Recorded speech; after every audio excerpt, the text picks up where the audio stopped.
Excusez-moi, mais je pense qu'il est important. Il y a des représentants des ONG qui sont là.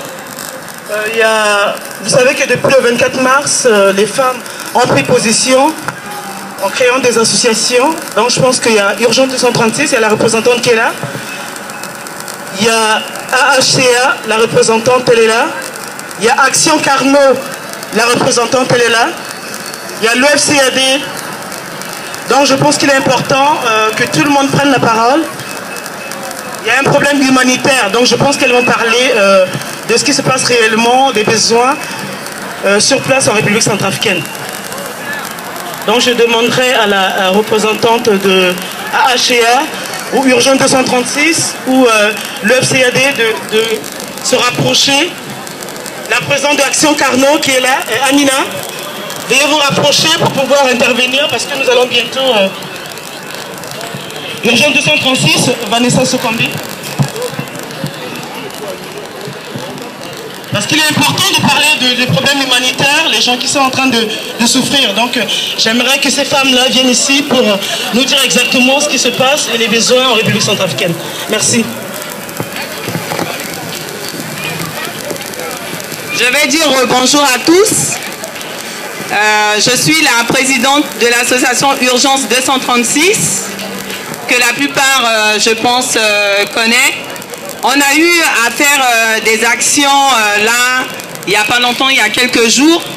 Il y a énormément de gens, la population souffre. Ils sont regroupés dans les églises, le monastère, dans les hôpitaux, il y a énormément de malades.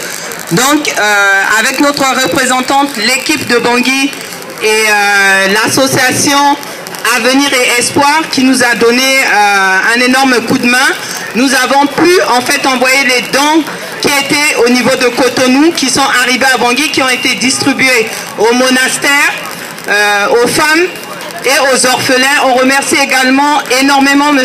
Alain Diab, le responsable du Grand Café, qui lui également chapeaute une association ACC au niveau de Bangui. C'est des orphelins et des femmes.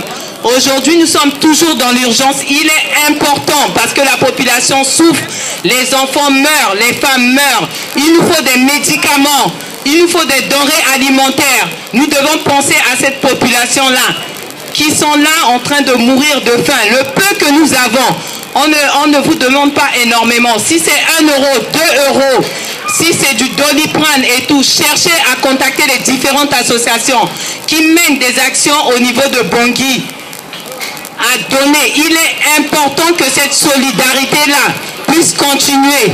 Si nous abandonnons cette population qui a besoin de cette aide, qu'allons-nous faire? Qu'allons-nous dire?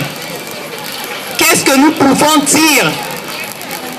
Nous demandons à tous les Centrafricains, à la diaspora, il est important de faire un effort, de donner, de continuer à soutenir cette population qui souffre.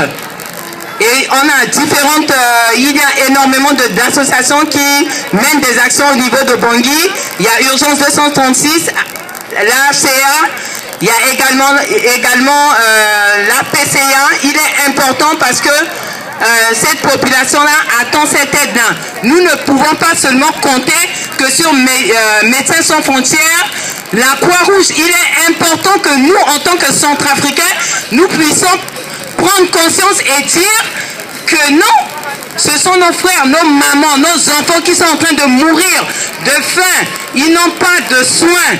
Il est important que nous, déjà, en tant que Centrafricains, nous puissions faire ce geste-là. Et après, les étrangers vont venir nous aider. On ne peut pas tout le temps rester là et dire « se jeter la pierre, c'est la faute de tel, c'est la faute de tel, c'est la faute... » Non, au jour d'aujourd'hui, on ne peut plus indexer ni tel. La situation est grave, nous devons nous soutenir, on veut la paix. On a vécu pendant des années des Centrafricains musulmans, des Centrafricains chrétiens. Au jour d'aujourd'hui, nous sommes divisés. Qu'allons-nous laisser comme héritage à nos enfants? Qu'allons-nous dire?